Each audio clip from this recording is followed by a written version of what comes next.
It's an orange juice. What's up everyone, this is OJ. We're getting 4 new cards. Just like the last round of cards, I won't be able to go into detail about card interactions because the stats aren't set in stone and they're subject to change. So bats are a common card, 4 tiny flying creatures with big ears. Having big ears doesn't mean they'll listen when asked to stop attacking you. Bats have 2 elixir and have really low stats, so they're another cycle card. They have the exact health and damage of skeletons, and their stats scale exactly like the skeletons do.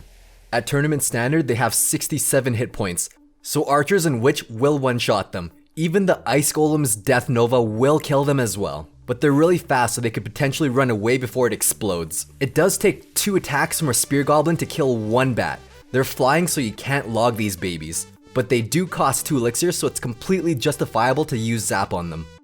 Just like skeletons, they have a 1-second attack speed, so naturally, they also deal 67 damage per second, and there's 5 of them. So they have a collective DPS of 335. Compared to 3 minions, those guys have 252 DPS. They're going to perform amazing on defense as long as your opponent doesn't have zap.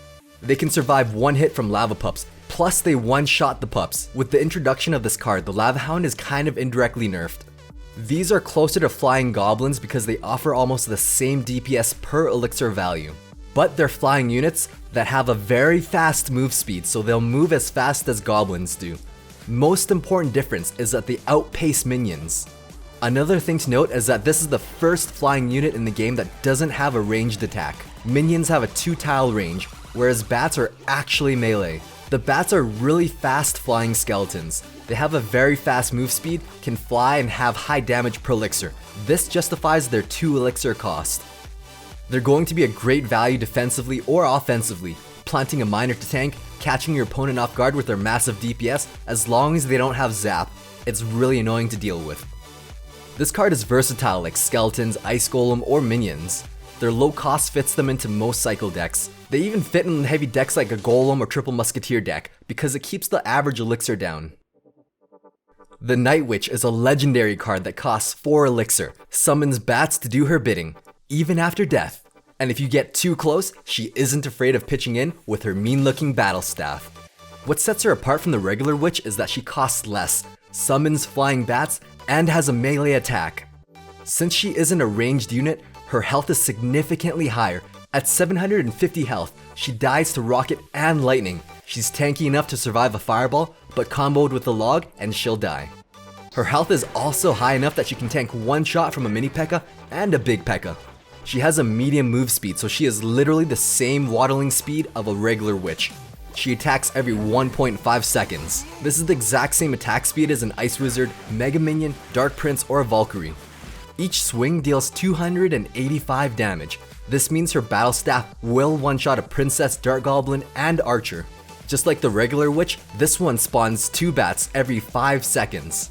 With 2 strikes, she'll be able to bring the Wizard, Witch, Electro Wizard, Musketeer, or Ice Wizard down to a sliver of health, combined with her bats, and they'll die really fast. She does have an average attack speed, so her DPS is 190. Combined with 4 bats, that's potentially 458 DPS.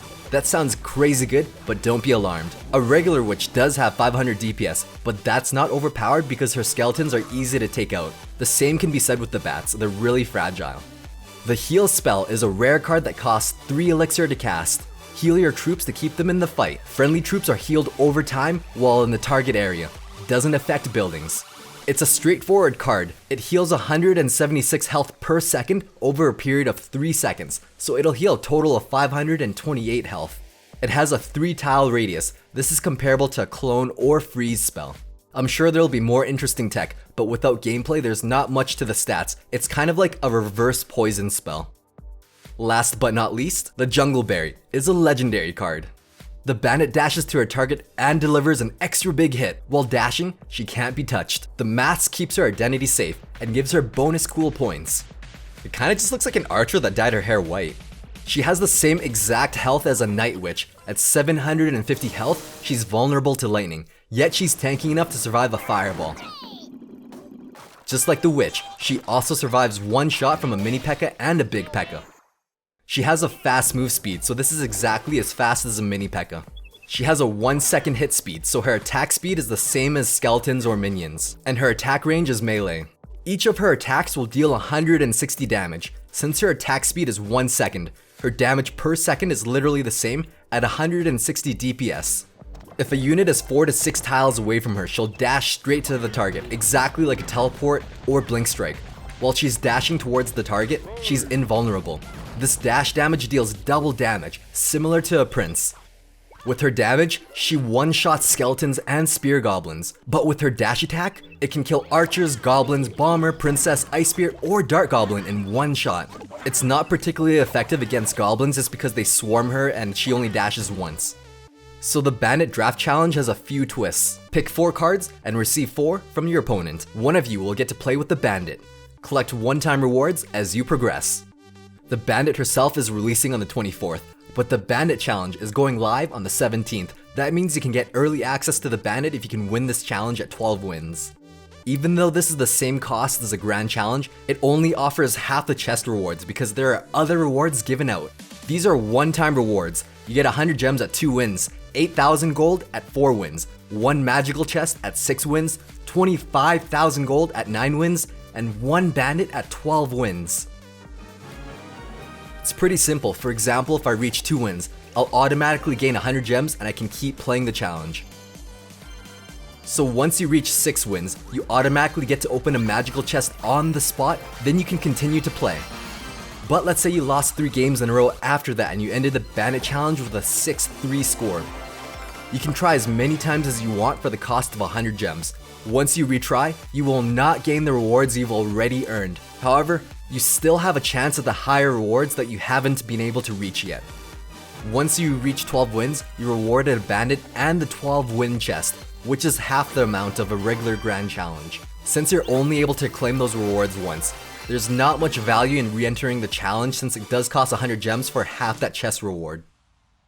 As for the game mode itself, it's exactly like a draft challenge, except one player gets to decide who gets to play the bandit and who doesn't. So only one of you will have the privilege of playing her. Alright guys, so we have Clash with Ash joining us for the draft challenge. So, what was it? One of us gets to the bandit, Ash? Yes, I guess it's just random. First of all, thanks for coming on my channel and me coming on yours, man. Yeah. Yeah, one of us randomly gets the bandit. Is that how it works? Yeah, and only one player gets to play her. Interesting. Okay, I got her. This is oh, I got to pick her. Or did I give her to you? I have a weird 4 cards, man. So how you liking the whole 2v2? How you liking the bandit so far, man? The 2v2 is pretty amazing. Like, I actually just played a game with Dragonstake and he gave me the bandit and I was like, oh, that's so nice of him. And then when I realized what happened, it's because he gave me the bandit because he chose the graveyard instead and had literally no counters to it. I didn't have archers, minions, anything. So I was like, what is this? Yeah, I know, but the bandit, though, she has I mean, she's lethal if she hits the tower, you know? Oh, it's crazy. She has a... Did you notice that her dash makes her invulnerable? Yeah, I did. Because, what the heck was it? It was, I think, Electro Wiz or something like that, but I had her kind of one-on-one versus an Electro... I think it was Electro Wiz or a bowler, but either way... Yeah, she just bypasses the bowler. Boom, right there. Aw, man. They always give the good card to the big YouTuber. You're a pretty big YouTuber too, man. So yeah, man, I think so far I love 2v2. I can't get enough of it, man. I almost wish it was every day, but I'm sure that's going to be a popular sentiment. Honestly, I think it's a good idea to have it like that because it's just so exhausting. Well played there, well played. I guess it's because you gave me the arrows, so kind of works out from my end. Uh-oh. Breeze there too. Uh-oh. All right, give me your bandit. Give me your bandit. Ooh, nice play there. See, she has a decent amount of HP as well.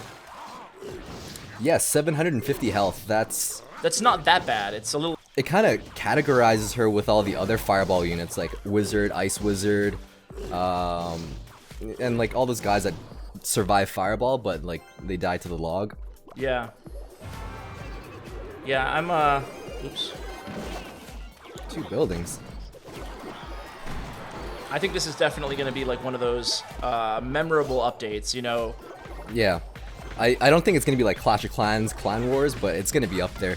It was kind of exhausting because there's so much going on. It's just so much chaos. Like I was playing with Nick last night and Pat and all of them, and there's just way too much going on. It does feel hectic. There's no doubt about it. Oh, why did I do arrows? Well, too little too late, I think, for me. Come on, baby dragon! Uh-oh. Alright, we got this. Nah. You don't have anything else, do you? For direct damage? Nope. Alright, baby. This is the big push! This is the big push! We'll see about that. Alright, man. Alright, so that's it. That's a good game. GG, man. GG. Yeah, so thanks for coming on. No problem. We'll have to do 2v2 sometime, man. Yep. Alright. I'll talk to you. Yeah, take care. Later, OJ.